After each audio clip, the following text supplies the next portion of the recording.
అందరికీ నమస్కారం అండి. మనం పూజ చేసుకునేటప్పుడు కొన్ని సంప్రదాయాలను పాటించేటప్పుడు రకరకాల సందేహాలు కలుగుతూ ఉంటాయి.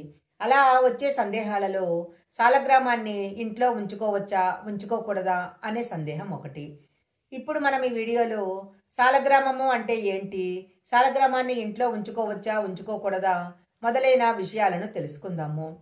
ముందుగా శ్రీ మహావిష్ణువుని తలుచుకుంటూ ఓం శ్రీ విష్ణాయ నమః అనే కామెంట్ చేయండి.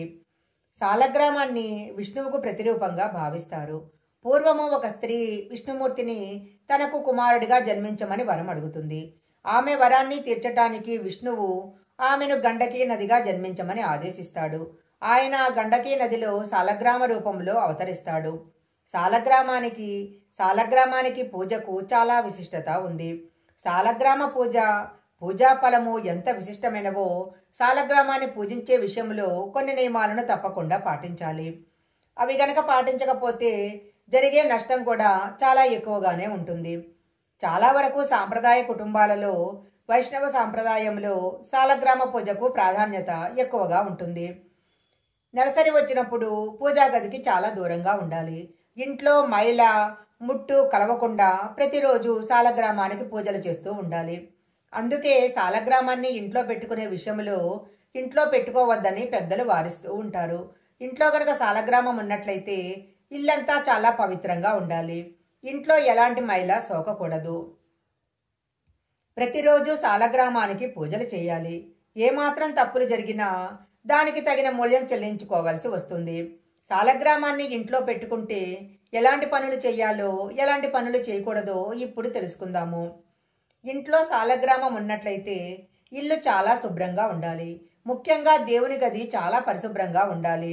లేకపోతే ఇంట్లో నెగటివ్ ఎనర్జీ పెరుగుతుంది. కుటుంబంలో అనేక ఇబ్బందులు చోటు చేసుకుంటాయి. ఇంట్లో ఎట్టి పరిస్థితుల్లో ఒకటి కంటే ఎక్కువ సాలగ్రామాలు ఉండకూడదు. ప్రతిరోజు సాలగ్రామాన్ని నీటితో శుద్ధి చేయాలి. ప్రతిరోజు ఉదయమే స్నానం చేసిన తరువాత సాలగ్రామానికి పూజ చేయాలి. ముందుగా సాలగ్రామాన్ని నీటితో శుద్ధి చేయాలి. కుదిరితే పంచామృత అభిషేకం చేయాలి. నెయ్యి దీపం వెలిగించాలి. నెయ్యి దీపం వెలిగించటానికి కుదరకపోతే ప్రతిరోజు నువ్వుల నూనెతో అయినా కూడా దీపారాధన చేయాలి. సాలగ్రామ పూజ చేసేటప్పుడు విష్ణు గాయత్రి మంత్రాన్ని జపించటం చాలా మంచిది. ఓం నారాయణాయ విద్మహే వాసుదేవాయ ధీమహి తన్నో విష్ణు ప్రచోదయాత్ ఈ మంత్రాన్ని పఠించాలి. ఇది జీవితంలో ఆనందాన్ని, కుటుంబ అభివృద్ధిని తెచ్చిపెడుతుంది. శివలింగాన్ని ఇంట్లో ఉంచుకున్నప్పుడు ఎన్ని జాగ్రత్తలు తీసుకుంటారో అదేవిధంగా సాలగ్రామాన్ని ఇంట్లో ఉంచుకున్నప్పుడు కూడా అలాగే అన్ని జాగ్రత్తలు తీసుకోవాలి.